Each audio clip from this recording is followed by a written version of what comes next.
Hey, don't push. Lowers down.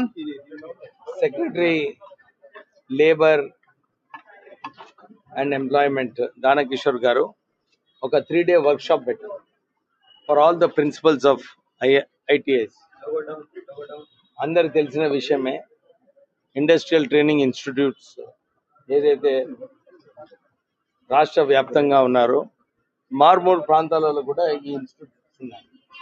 అక్కడ వారందరికీ యువకులకు అక్కడ ఒక అవకాశం కల్పించాలి, మంచి ట్రైనింగ్ ఇవ్వాలి, వాళ్ళందరికీ వారికి ఉద్యోగాలు రావాలని చెప్పి ఈరోజు ఈ 3-day వర్క్షాప్ చేయడం జరిగింది.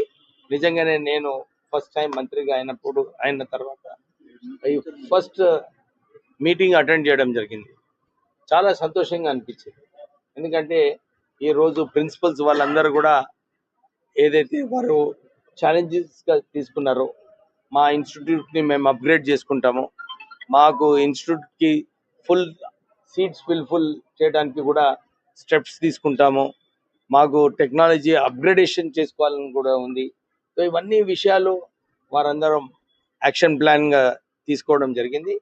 సో నేను కూడా వారికి ఇదే సూచన ఇచ్చినాను. ఎన్వైరన్మెంట్ చేంజ్ చేసేది అవసరం ఉంది ఈ ఐటీఐస్లో. మంచి అట్మాస్ఫియర్ చేసినప్పుడు ఎక్కువ స్టూడెంట్స్ వస్తారు.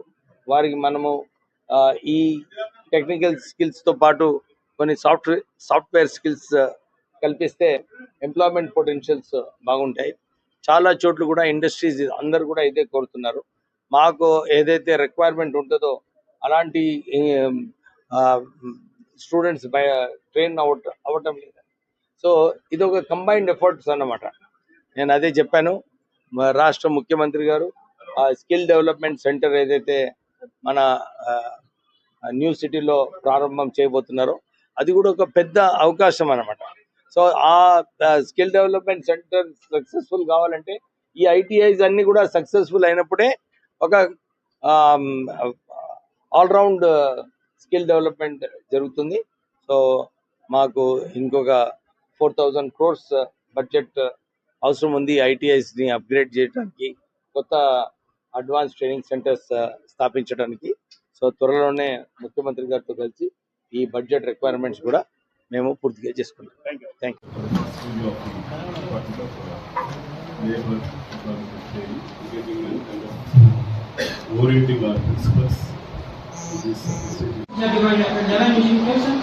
8 non-engineering trades. 1 year trade and 2 year trades are 16. Next. So one of the reasons to start these ITI centers way back in 1978. So I remember this institute was being built during this time. Later on, my brother also came. So I'm happy that we have nearly 65 ITIs across Telangana.